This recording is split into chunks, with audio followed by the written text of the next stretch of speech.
요한복음 21장 17절입니다. 21장 17절 한 절 다 함께 읽겠습니다. 세 번째 이르시되 요한의 아들 시몬아 내가 나를 사랑하느냐 하시니 주께서 세 번째 내가 나를 사랑하느냐 하심으로 베드로가 근심하여 이르되 주님 모든 것을 아시오매 내가 주님을 사랑하는 줄을 주님께서 아시나이다. 예수께서 이르시되 내 양을 먹이라. 아멘. 기도합니다. 영광의 하나님, 사랑의 하나님, 이 시간 살아계신 주의 음성을 듣기 원합니다. 성령께서 우리 가운데 말씀하시고 주의 생명으로 가득하게 하여 주시옵소서. 오직 전하는 자와 듣는 자가 한 영으로 교통하게 하시고 한 말씀으로 한 은혜 아래 설 수 있도록 동일한 은혜로 역사하여 주시옵소서. 주의 말씀하심과 주의 은혜만을 간절히 구하며 우리 주님 예수님 이름으로 기도드렸습니다. 아멘.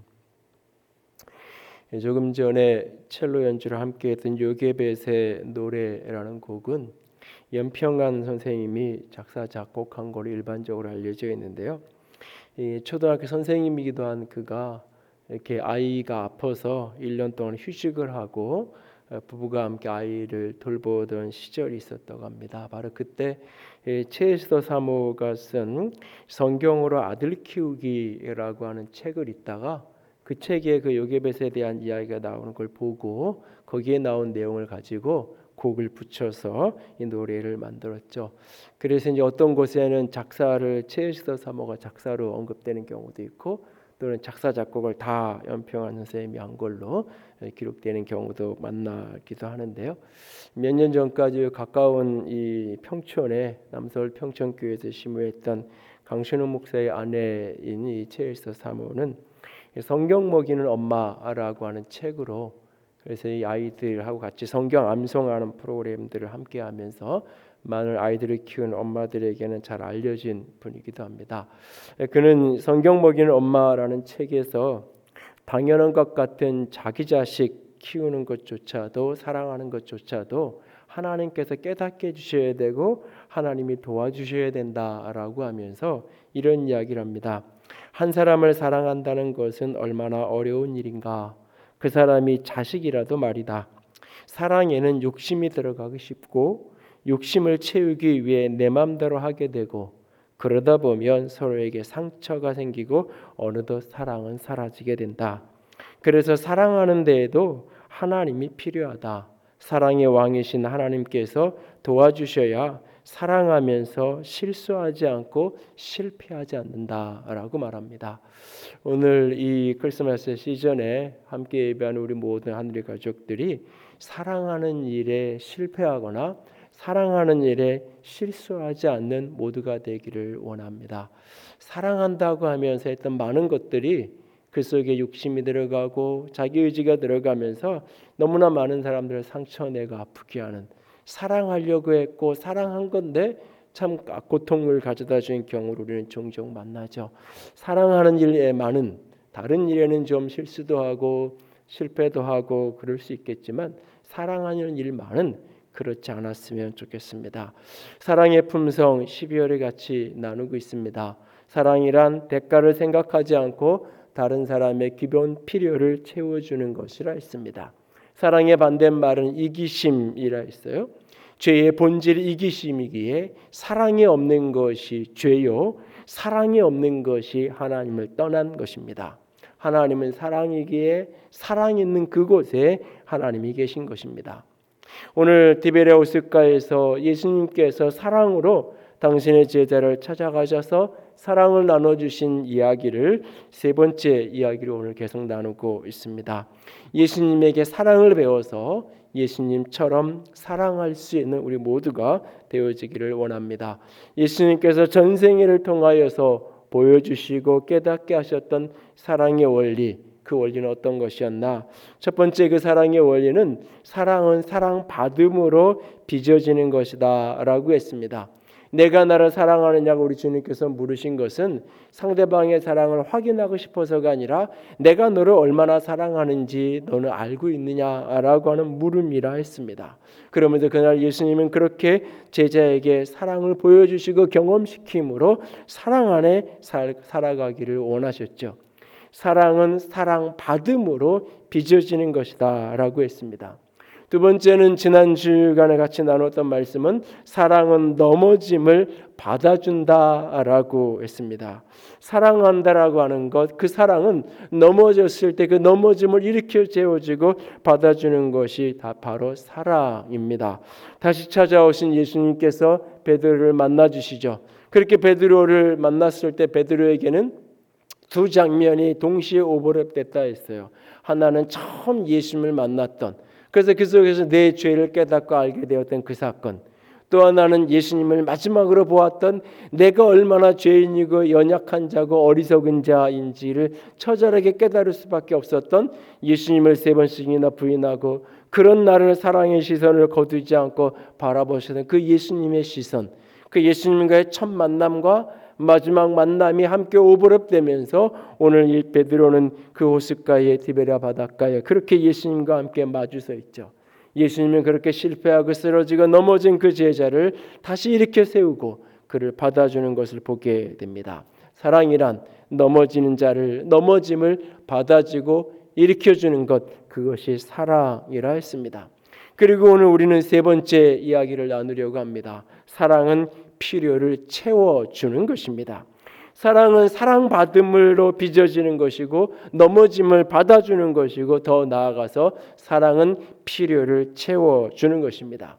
예수님께서는 베드로에게 3번 내가 나를 사랑하느냐 물으십니다. 약간의 뉘앙스는 다르지만 내용은 똑같아요. 내가 나를 사랑하느냐. 그리고 그 물음에 제자들 3번 답을 합니다. 역시 베드로의 답변도 약간의 뉘앙스의 차이가 있지만 동일한 것은 내가 주님을 사랑하는 것을 주님이 아십니다 라고 하는 사랑의 고백을 3번 반복해서 하는 것을 보게 되어집니다. 그리고는 예수님께서 그에게 사랑의 부탁을 하세요. 사랑을 물으시고 사랑의 답변을 듣고 사랑의 부탁을 하는 것, 이게 자연스러운 본문의 흐름입니다. 그런데 예수님은 이 본문의 대화의 자연스러운 흐름, 사랑을 묻고 사랑을 답하고 그러면 너도 그러면 사랑하며 살아라 라고 하는 게 자연스러운 흐름인데 그렇게 하지 않고 사랑을 묻고 사랑을 답하고 그 다음에 하시는 말씀이 내 어린 양을 내 양을 먹여라 라고 하는 말씀을 하세요. 너 나 사랑하니? 예 주님, 내가 주님 사랑하는 거 아시잖아요. 그러면 너도 다른 사람을 사랑하며 살아. 이렇게 하는 게 일반적인 대화의 흐름인데 그렇게 말하지 않고 너는 내 양을 먹이는 자가 되어야 한다. 내 양을 먹여라 라고 말하고 있어요. 왜냐하면 사랑은 먹이는 거예요. 사랑은 필요를 채우는 것, 그것이 바로 사랑이기 때문에 그렇습니다. 조금 더 구체적으로 사랑의 필요를 채우는 것이라고 말할 때 그것은 조금 더 구체적으로 어떤 의미를 갖는지 2가지 이야기를 오늘 나누려고 합니다. 하나는 사랑은 필요를 채우되 실제적인 필요를 채우는 것이라는 사실이에요. 내가 누군가를 사랑한다는 것은 그의 실제적인 필요를 채워주는 것입니다. 요한일서 3장 17절과 18절 말씀입니다. 다 함께 읽겠습니다. 누가 이 세상의 재물을 가지고 밤을 보고도 도와줄 마음을 닫으면 하나님의 사랑이 어찌 그 속에 거하겠느냐. 자녀들아, 우리가 말과 혀로만 사랑하지 말고 행함과 진실함으로 하자. 그러니까 사랑의 마음이라는 것이 구체적으로 실제적으로 표현되어야 된다는 거예요. 모든 세상의 재물을 가지고도 형제의 궁핍함을 보고도 도와줄 마음을 닫으면, 그러니까 마음에는 도와줄 마음이 있는 거예요. 마음에는 사랑이 있는 거예요. 그런데 그것이 실제적으로 구체적으로 궁핍한 자를 보고 돕는 그 나눔으로 섬김으로 실제적으로 나타나지 않는다면 그것은 사랑이 아니에요. 어찌 그 속에 하나님의 사랑이 있겠느냐 거하겠느냐 반문하고 있어요. 그러면서 우리에게 말과 혀로만 사랑하지 말고 행함과 진실함으로 하자라고 부탁하고 있는 거죠. 사랑은 마음으로만 담아지는 게 아니에요. 사랑은 마음으로만 담아지는 것이 아니라 실제로 드러나야만 하는 것입니다.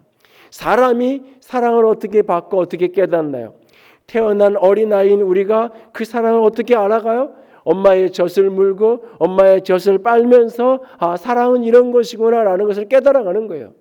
그렇게 막 태어난 아이를 품에 안고 내 젖을 물리는 게 사랑이고, 그 아이는 그 젖을 빨면서 사랑이란 이런 것이구나 라는 것을 경험하고 알아가는 거예요. 사랑은 그렇게 실제적인 필요를 채워주는 것, 그것이 사랑입니다. 오늘 예수님께서 그날 그 디베레아 호숫가에서 제자들을 위해서 실제적인 것을 먹이시잖아요. 그들을 위해서 아침을 준비하시잖아요. 숯불을 피우시고 거기에 떡을 굽고 생선을 굽고 예수님께서 그들을 먹여주시는 것을 보잖아요. 이 본문을 다룰 때마다 제가 한 번씩 장난삼아 묻는 질문들이 있어요. 예수님은 이 숯불을 어디서 가져온 것일까? 예수님은 그 떡을 생선을 어디에서 예수님은 구해온 것일까? 이 대화를 가만히 보면 예수님이 이미 생선을 굽고 있어요. 그런데 그 생선으로 좀 부족할 것 같으니까 제자들이 잡은 생선도 몇 개 가져오라 그래서 그 생선도 굽고 있는 모습을 보게 돼요. 예수님은 마트에 가서 생선을 사온 걸까? 그냥 그 호숫가에서 예수님이 손으로 생선을 잡았을까? 예수님은 그 떡을, 빵을 이제 이렇게 부풀려서 그것을 돌판에 둬서 구워서 떡을 만들려면 우리식으로 쉽게 생각하면 그냥 피자 도우에 올려놓고 만들듯이 만들려면 예수님은 어떻게 했을까? 그 밀가루는 어디서 가져왔으며 어떻게 반죽을 했을까? 그 숯불은 어디서 나서 어떻게 예수님이 막 하루 종일 비벼가지고 불을 내가지고 숯불을 붙인 것일까? 여러 가지 상상을 해봅니다. 분명 그 요소 속에 어떤 요소에는 분명히 기적의 요소가 있었을 거예요. 기적의 방법으로 주님께서 그 모든 것을 하셨을 거예요. 아니면 누가 마련해 놓은 것을 예수님이 가져올 수도 있었겠죠. 어쨌든 그런데 그렇다면 예수님이 이렇게 할 수도 있었어요. 이미 잘 구워진 떡, 이미 잘 구워진 생선, 그걸 주님께서 제자들에게 줄 수 있었잖아요. 아니 밤새 일했어도 예수님이 일로 와 기도 한번 해주면 더 이상 배고프지 않은 기적을 예수님이 행할 수도 있었어요. 어쩌면. 근데 예수님이 이 장면에서 그렇게 하지 않으세요.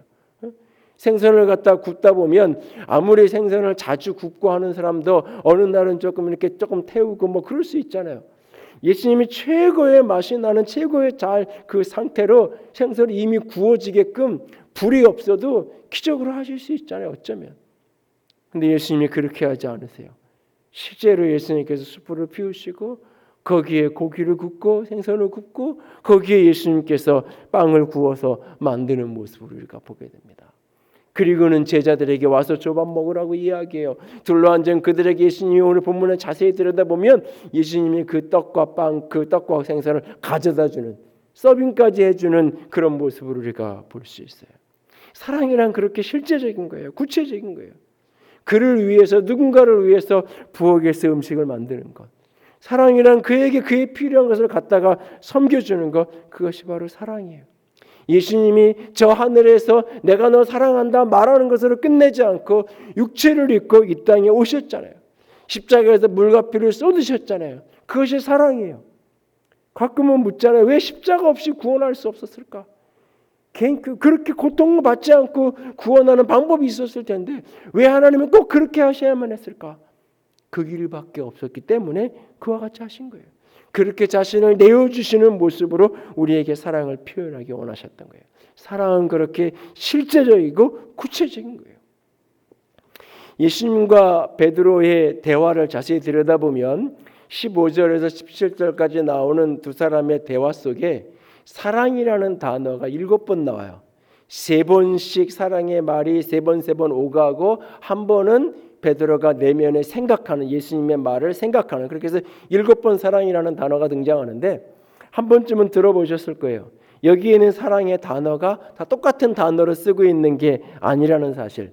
그래서 로마 문명권에서 사용하던 이 헬라어에서는 사랑이를 표현하는 여러 단어가 있는데 그 가운데에 오늘 본문 속에서 예수님이 15절과 16절에서 내가 나를 사랑하느냐라고 물었을 때는 아가페의 사랑으로 물으셨고, 그리고 이제 세 번째 17절에서 세 번째 물으실 때는 예수님께서 필리아 또는 필레오라고 표현하는 사랑으로 예수님께서 물으셨어요.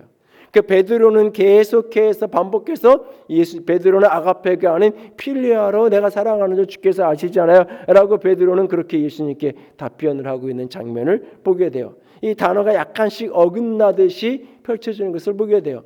사실은 예수님께서 내가 나를 사랑하느냐고 물으셨을 때 이전에 베드로 같으면 당당하게 내 주님, 내가 주님 사랑하잖아요, 내 주님 사랑해요 라고 이렇게 말했을 거예요. 그러나 베드로는 이제는 사랑을 실패해 본 사람이에요. 내가 사랑하는데 사랑을 지킬 능력이 없다는 것을 아는 사람이에요. 아니, 남들이 보기에는 저 사랑한다는 말 거짓말이야. 사랑한다 그러면서 어떻게 예수님을 그렇게 모른다고 부인할 수 있어? 말로는 죽는 데까지 따라간다고 시컷 얘기해놓고 그 모른다고 부인하고 도망가는 저런 사람이 무슨 사랑하는 사람이야 라고 누군가는 생각하는, 아니 아무도 생각하지 않아도 자기 베드로 자신은 그렇게 생각할 수밖에 없는, 그렇지만 그런 실패자이지만 연약한 자이지만 그럼에도 불구하고 밑바닥 깊은 곳에 사랑을 아직 포기할 수는 없어요. 사랑이 아직 버려지진 않았어요. 그래도 사랑해요. 연약하지만 사랑을 지킬 힘이 없지만 그래도 나는 사랑해요. 그래서 주님이 내가 나를 사랑하느냐고 물으실 때 내가 주님 사랑하는 것 주님께서 아시잖아요. 내 마음 깊은 곳에 여전히 사랑이 포기되지 않은 것은 주님이 아시잖아요. 그래서 당당하게 말하지보다는 내가 사랑하는 거 아시잖아요 라고 조금은 수동적이고 소극적으로 베드로가 답하는 거예요. 그런데 이 대화 속에 예수님이 쓰는 사랑의 언어는 아가페의 사랑을, 이 아가페라는 단어는 신적인 사랑, 무조건적인 사랑을 언급할 때, 조건 없이 무조건적으로 베풀어지는 사랑을 언급할 때 이 아가페라는 단어를 써요. 그리고 필리아의 사랑, 베드로가 계속해서 언급하는 이 필리아, 그리고 예수님께서 세 번째 물을 때는 아가페에서 필리아로 내려오셔서 필리아의 사랑으로 물어요. 그랬더니 베드로가 세 번째 그렇게 물으시니까, 아가페로 계속 무조건적인 사랑으로 사랑할 수 있냐 물으셨던 그분께서 필리아로 물으시니까 멈칫하면서 고민하는 장면이 17절에 언급돼요. 왜? 필리아의 사랑은 친구 간의 우정을 이야기하는 거예요. 동지, 동료들 간의 동지의 우정, 그런 차원의 사랑을 표현할 때 필리아를 하는 표현을 사용해요. 그리고 또 그리스 로마 사회에서 쓰던 또 다른 사랑의 단어는 가족 간의 사랑을 의미할 때는 스톨게라는 단어를 사용해요. 가족끼리 서로 사랑한다라고 말할 때. 그리고 이성적인 남녀 간의 사랑을 표현할 때 에로스라는 단어를 사용해요.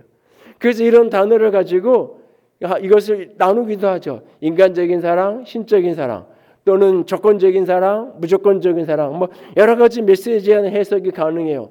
특별히 예수님이 아가페로 두 번 물으시다가 필리아로 묻는 모습 속에서는 그 제자의 눈높이를 내려오셔서 그의 사랑의 수준에서 그를 끌어올리기 원하시는 그런 어떤 자기 부인의 헌신과 낮아짐의 메시지가 그 속에 담겨 있기도 해요. 그러나 이 단어들은 어떻게 사용하든지 어쨌든 분명한 건 뭐냐? 그 단어 속에, 그 사랑이라는 표현 속에 결국 실제적 어떤 행위가 포함됐다는 사실. 그 사랑이라는 개념이 아주 플라토닉한 사랑, 아주 그냥 어떤 그 천상의 세계, 어떤 정신 세계의 어떤 사랑을 이야기하는 것이 아니라 사랑은 아주 실제적이라는 거예요. 실제 속에서 그것이 남녀 간의 사랑이든 가족 간의 사랑이든 친구 간의 우정이든 그것이 신적인 사랑이든 어떤 사랑의 언어를 사용하든지 사랑은 실제의 필요를 채워주는 것, 그것이 사랑이라는 사실이에요. 가까운 곳에 있는 이 안양에 있는 한 종합병원의 원목실에 있는 한 선배 목사님이 언젠가 이런 얘기를 하세요. 호스피스 병동에서 세례를 이제 받고 이제 이 아픈 남편이 세례를 받고는 아내에게 이렇게 고백을 했다고 해요. 여보 미안해, 그리고 사랑해. 결혼 30년 만에 처음 남편에게 들은 말이라면서 아내가 울면서 너무 좋아하면서 우는 그런 장면을 옆에서 같이 그 병상에서 세례를 베풀면서 경험을 한 거죠. 그리고 얼마의 시간이 지나서 남편은 그렇게 세상을 떠났고 남편의 장례식 날, 그런데 그 아내가 아주 예쁜 꽃다발을 남편이 장례식에 준비를 해놓은 거예요. 그 아내는 이렇게 얘기를 했다 그래요. 우리 남편에게 흰 국화가 아니라 꼭 예쁜 꽃다발을 선물하고 싶어서요 라고 고백하면서 국화가 아닌 그 예쁜 꽃다발을 갖다 놓았다라고 이야기합니다. 호스피스 병동에서 많은 사람들을 만나고 많은 또 장례를 치르고 이러면서 그 환자와 보호자 사이에 오가는 여러 대화를 들을 때가 종종 있는데 가장 많이 듣는 말 가운데 하나가 이런 말이라 그래요. 당신이 있어서 나도 버티고 있어요. 사랑해요. 내 곁에서 오래오래 있어줘요. 많은 보호자들이 그 병상에 있는 환자들을 보면서 하는 얘기. 당신 때문에 내가 버틸 수 있고 그러니까 내 곁에 조금이라도 오래 있어달라고 부탁하는. 사랑이란 그렇게 곁에 있어주는 거예요. 사랑이란 어떤 초월적이고 어떤 고상한 어떤 차원의 그 모든 것을 이야기하기 이전에 사랑은 아주 실제적인 거예요. 부엌에 가서 가족을 위해서 주방에서 음식을 준비하는 그게 사랑이에요. 그렇게 내 피땀 흘려서 일하고 벌은 그것을 가지고 내가 가족들을 위해서 사랑하는 사람들을 위해서 먹이고 입히기 위해서 지금은 뭐 그런 풍경이 없지만 예전 오래전 풍경 속에서 그 하루 일당을 벌었던 그 아버지가 일당 벌어서 연탄 떼던 시절에 연탄 몇 장 들고 때로는 옛날 그 누런 그 봉지에 그 통닭 한 마리 사가지고 그 월급날이면 그거 하나 사가지고 애들 준다고 오는 그게 바로 사랑인 거예요. 구체적인 필요를 채워주는 것, 실제적인 필요를 섬겨주는 것, 그것이 사랑입니다. 사랑은 고상하고 어떤 플라토닉한 어떤 것이 아니라 사랑은 실제적인 필요를 채워주는 거예요. 두 번째로 필요를 채우는 사랑의 또 하나의 측면은 사랑은 실제적인 필요를 채우되 그 사람의 필요를 채워주는 게 사랑이에요. 사랑은 내 필요를 채우는 게 사랑이 아니라 그 사람의 필요를 채우는 것, 그것이 사랑이에요. 고린도전서 13장 3절 한번 같이 읽을까요? 내가 내게 있는 모든 것으로 구제하고 또 내 몸을 불사르게 내줄지라도 사랑이 없으면 내게 아무 유익이 없느니라. 사실 고린도전서 14장 3절 이 구절은 우리가 고린도전서 13장을 사랑장을 해서 많이 보니까 익숙한 구절일 수는 있는데 굉장히 고민스러운 구절이에요. 사실은 쉽게 납득이 안 되는 말씀 중에 대표적인 말씀이 이런 말씀이에요. 사실은 내게 있는 모든 것으로 구제하는데 사랑이 아닐 수 있다는 거예요. 내게 있는 모든 것으로 구제하는데 이번 성탄절에 드려진 헌금을 가지고 이웃과 이렇게 나누는 데 쓰겠습니다 했더니 어떤 사람이 자기의 전 재산을 다 팔아가지고 목사님 이거 그 주변에 어려운 사람들 돕는 일에 좀 사용해 주세요 라고 저한테 가져왔어요. 근데 사랑 없이 그 일을 할 수 있어요? 할 수 있다는 거예요. 내 모든 재산을 다 팔아서 나누어 줘도 그 속에 사랑이 없으면 소용이 없다는 거예요. 굉장히 역설적이고 모순적인 것처럼 보이는데 그럴 수 있다는 거예요. 내 몸을 불사르게 내어줄자 할지라도 사랑에 대한 뭐 이런 비유나 예화 가운데 막 불이 나서 불구덩이 속에 거기에 어린 아이가 있으니까 엄마가 주체할 수 없어 뛰어들어가서 그 아이를 안고 나오니라고 온몸이 화상을 입고 뭐 그런 이야기들처럼 내 몸을 불사르게 내어줄지라도 사랑이 없으면 소용이 없다라고 말하고 있는 거예요. 사랑이 없이도 그럴 수 있다는 거예요. 사랑이 없이도 자신의 명분과 어떤 자신의 이념과 이데올로기를 위해서 얼마든지 그럴 수 있어요. 자신의 이데올로기와 명분을 채우기 위해서 내 몸에 신나를 붓고 불을 질러서 그렇게 살 수도 있는 거예요. 때로는 사랑이 없어도 그럴 수 있다는 거예요. 왜? 사랑이란 내가 하고 싶은 거 하는 게 아니에요. 사랑이란 내가 원하는 거 해주는 게 아니에요. 내가 먹이고 싶은 거 먹이는 게 사랑이 아니에요. 그가 원하는 것, 그에게 필요한 것을 해주는 게 그게 사랑인 거죠.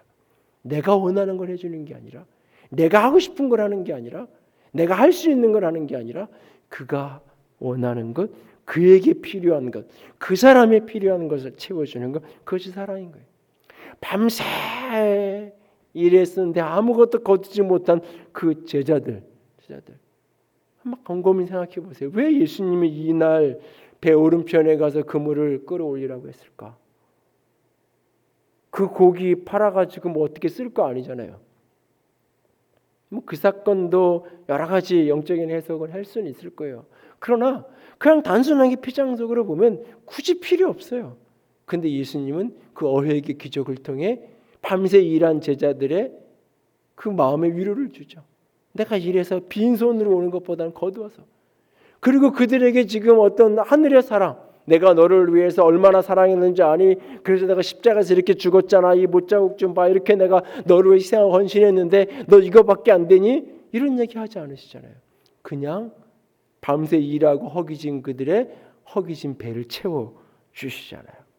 그러니까 그 사람에게 필요한 것을 해주는 것으로 사랑이 표현되고 있고 사랑이 전달되고 있다는 사실이에요. 사랑은 그에게 필요한 것을 그의 눈높이의 수준으로 내려가서 눈높이를 맞춰서 섬겨주는 것, 채워주는 것, 그것이 사랑이에요.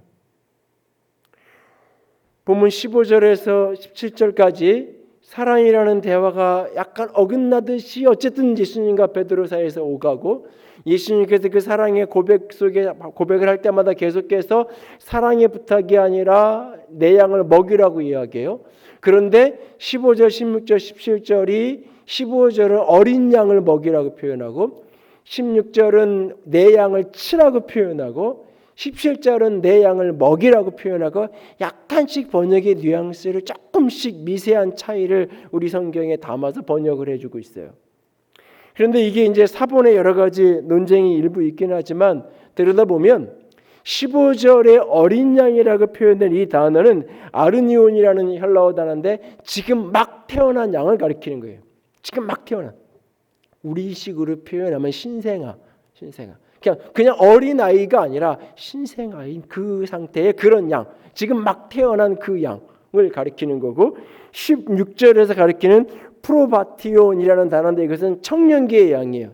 사실 이게 교회 안에서 일상적으로 쓰는 어린 양이라는 표현이에요. 예수님께서 6월절 어린 양이 되셨다라고 할 때 그때 쓰는 표현. 그때 어린 양이라는 표현은 뭐냐? 태어난 지 1년 정도 된 구약의 그 6월절에 제사를 드릴 때 제물로 사용하는 양이 1년 된 순양을 드리는 거니까. 그런데 양이 1년 됐다라고 하면 이것은 그냥 우리가 돌진한 그 아이를 이야기하는 것이 아니라 양의 생명 연한에 1년 됐다라고 얘기하면 이것은 성인이에요. 청년기의 양을 가리켜요. 청년기. 막 혈기왕성한 그 청년기의 모습을 이야기하는 거예요.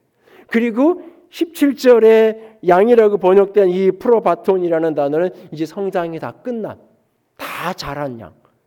그러니까 먹이는데 아주 갓 태어난 양도 먹이라고 표현하고 청년기의 양도 먹이라고 표현하고 있고 다 자란 양도 먹이라는 거예요. 그 양의 수준이 막 태어난 양에게는 그 수준에 맞춰서 먹여야죠. 막 태어난 아이에게 너무너무 좋다고 스테이크 갖다 준다고 먹을 수 있는 게 아니잖아요. 그 아이의 수준으로 청년기의 그 수준으로 이제 성장이 다 된 성인기의 그 수준에 맞춰서 거기를 먹이는 것, 그것이 사랑인 거예요. 그 수준과 눈높이에 맞춰주는 것. 때로는 이것이 뭐 관계적인 수준으로 바꾸면 문제를 바꾸면 나보다 수준이 낮은 사람, 아주 유치한 사람, 나보다 유치한 사람, 또는 나랑 수준이 맞는 사람, 나랑 수준이 잘 어울리는 사람, 또는 나보다 수준이 아주 높은 사람. 우리가 삶을 살아가다 보면 여러 사람들을 만나잖아요. 어떤 때는 나보다 낮은 사람을 만나고 비슷한 사람을 만나고 나보다 높은 사람을 만나고 거기에 맞춰서 그 사람의 필요를 채워주고 그 눈높이에 나를 맞출 줄 아는 것, 그것이 바로 사랑이에요. 그 사람의 눈을 맞춰주는 것. 그 수준에 필요한 것을 공급해주고 그 수준에 필요한 것을 채워주는 것, 그것이 바로 사랑이에요. 아이들이 자라면서 그 성장기마다 필요한 게 다 다른 거예요. 다른 거예요. 근데 부모의 눈에는 한갑이 지난 아들도 여전히 어린 아이예요. 그러니까 한갑이 지난 아들을 보면서도 그래서 밥은 먹고 다니니라고 묻는 거예요. 부모의 보기엔 늘 어린 아이니까. 그러나 그 어린 시절에 유치원 다닐 때 그 아이에게 필요한 거하고 청년기에 그 아이에게 필요한 거하고 그리고 이제 결혼해서 독립했을 때 필요한 게 다 다른 거예요. 거기에 필요한 것을 맞춰주는 것. 그 수준과 그 사람의 눈높이에 맞춰서 채워줄 줄 아는 것. 그것이 바로 사랑인 거예요. 우리는 그 눈높이에 맞추고 그의 필요를 채우기보다는 내가 하고 싶은 것, 내가 주고 싶은 것, 내가 보기에 이거 맛있으니까, 내가 보기에 이거 좋으니까 그냥 강제로 싫은데도 억지로 먹이라고 말해놓고 그거를 애가 해줬다고, 내가 이런 것도 사줬고 이런 것도 해줬다고 그러면서 내 자신을 드러내려고 하죠. 그건 사랑이 아니에요. 자기를 유익하게 하는 것일 뿐이에요. 자기를 드러내고자 하는 것일 뿐이에요. 사랑은 필요를 채우는 거예요. 어떤 영적인 어떤 놀라운 이런 것을 이야기하기 이전에 사랑은 실제적인 필요를 채우는 거예요. 사랑은 그 사람의 필요를 채우는 게 사랑이에요. 서두에 말씀드렸던 최에서 사모가 쓴 가족이라는 책이 있어요. 목회자 사모로 살면서 또 이제 이런저런 가족 간에 겪었던 여러 가지 이야기들을 술필식을 이렇게 써놓은 책에 보면 결혼하지 얼마 안 된 신혼 초에 시댁에서 이렇게 시댁이 부산인데 이제 부산이 고향인 분들인데 시댁에서 이렇게 살면서 그 남편은 수원에 있는 그 신대원을 다니게 됐고 그래서 이제 일주일 주말에만 남편은 내려오고 나머지는 이제 본인 혼자 시댁에서 이렇게 살아야 되는 그 시절에 대한 이야기들을 이렇게 기록하면서 그때 있었던 사건 중에 하나가 어느 날 갑자기 이 병을 앓던 친정 아빠가 갑자기 이제 급하게 돌아가신 거예요. 그래서 이제 아빠의 장례를 다 치르고 온 그날의 느낌을 기록한 부분에 보면 아빠를 천국에 보내고 아빠 없는 딸이 되어 시댁에 돌아왔다. 아빠 없는 딸이 돼서 이제 시댁에 돌아와서 당시 이제 대학 교수였다가 이제 좀 일찍 퇴직을 하시고 신학 공부를 하고 개척교회를 시작하셨던 아버님이 이제 시아버지죠. 아버님이 책상에 앉아서 공부를 하고 있는데 책을 보고 있는데 그 뒷모습이 그 등이 눈에 들어오는 거예요. 등을 보며 아빠 생각이 많이 났다. 아버님의 등을 보면 이제 내가 더 이상 숨어들 등이 없다는 것, 저 등에는 내가 기댈 수 없다는 것이 너무너무나 마음이 아프고 갑자기 아버님이 너무 멀고 시댁이 이전보다 굉장히 낯선 풍경이 되어버린 거예요. 그런 어느 날 그런 느낌을 가지고 살아가다 어느 날 점심을 아버님하고 둘이 점심을 먹고 났는데 아버님이 얼른 채비를 하라고 어디를 가는지도 설명해 주지 않은 채로 빨리 준비를 하라고 같이 나가자고 그래서 나가면서 이제 차를 타고 가면서 어디를 가는 건지 아버님이 설명을 해 주시는 거예요. 아버님과 친분이 있는 음대 교수에게 우리 며느리를 오디션을 한번 봐달라고 부탁을 하셨다는 거예요.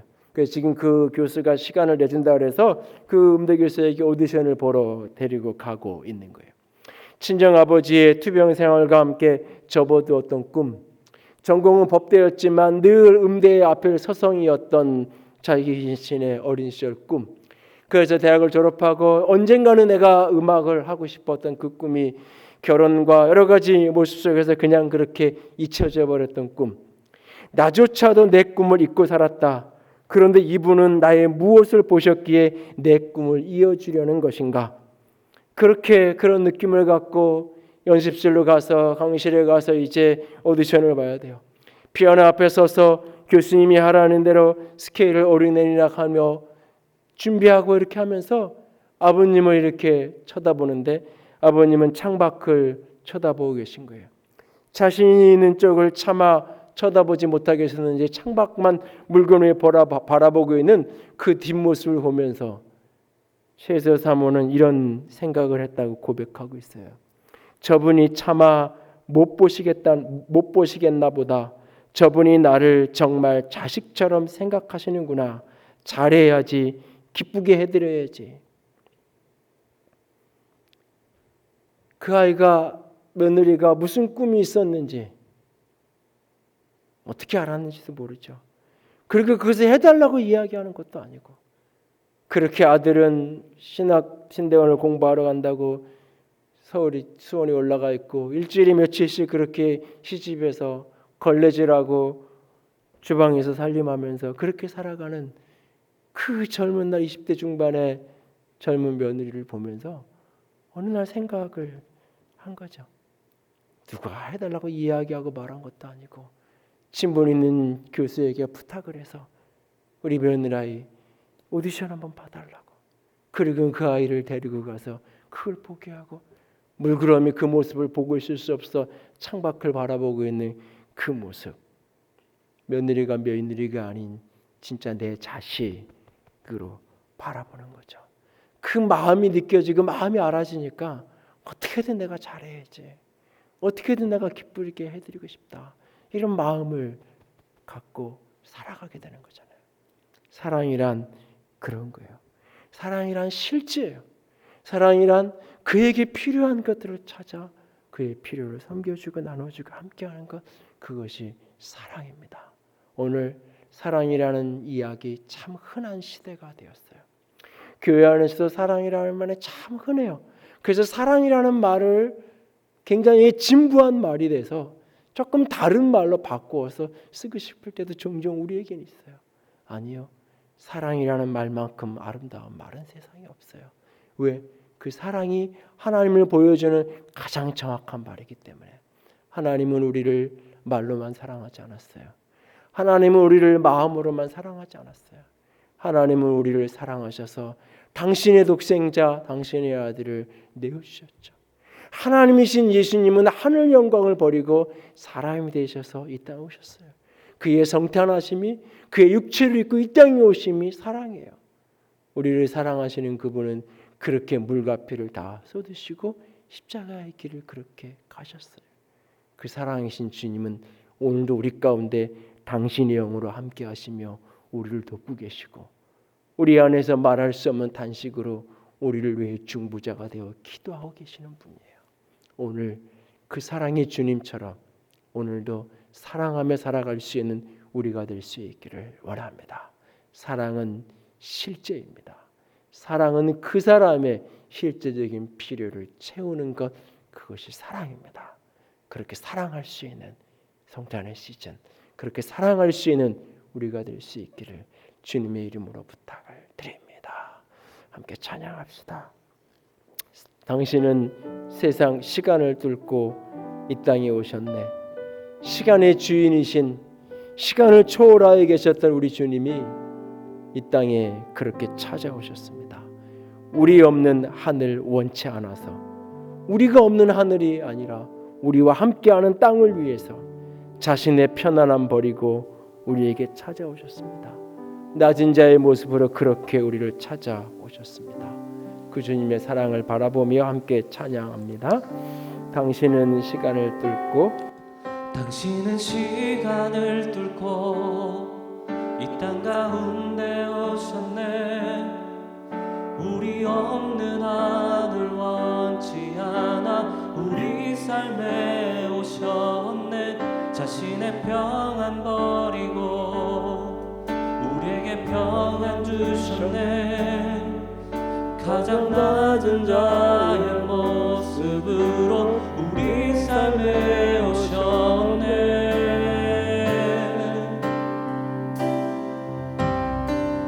하나님 우리와 영원히 함께 하시네. 꿈없는 우리에게 그 나라 보여주시네. 연약한 자들의 친구가 되어주시고 힘없는 우리의 인생을 위로하시네. 당신은 시간을 뚫고 이 땅 가운데 오셨네. 우리 없는 하늘 원치 않아 우리 삶에 오셨네. 자신의 평안 버리고 우리에게 평안 주셨네. 가장 낮은 자의 모습으로 우리 삶에 오셨네.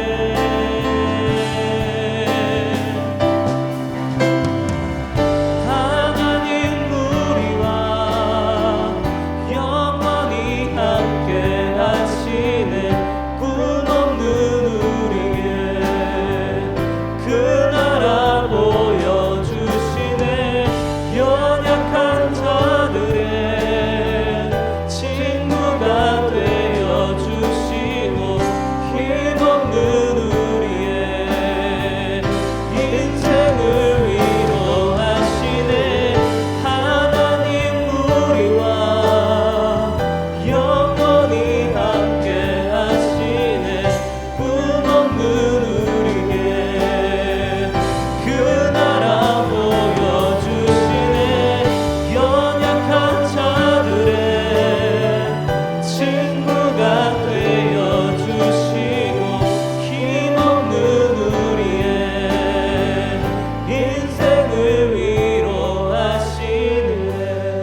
이 시간 함께 기도합니다. 이 시간 기도하실 때 두 가지 기도 제목으로 기도하기 원합니다. 주님, 주님이 나를 어떠한 사랑으로 사랑하셨는지 그 실제적인 구체적인 그 사랑이 더 깊이 내 영혼 속에 깨달아지게 하여 주시옵소서. 그리고 두 번째는 주님, 그 사랑으로 내가 사랑하며 살 수 있게 도와주세요. 특별히 가장 가까운 사람, 오늘 곁에서 함께 예배하는 모든 이들과 그렇게 사랑할 수 있도록, 사랑하는 일에 있어서만은 실수하거나 실패하지 않도록 하나님 나를 도와주세요. 같이 기도합시다. 사랑의 하나님, 영광의 하나님, 사랑하며 살아가기 원합니다. 주의 사랑이 내 안에 먼저 가득 부어지기 원합니다. 주님 아버지의 사랑으로 가득 덮어주세요. 주님 하늘의 사랑으로 가득 덮어주세요. 하늘 영광을 버리고 우리 가운데 오신 그 사랑이, 성탄하신 그 사랑이, 크리스마스의 그 사랑이 내 안에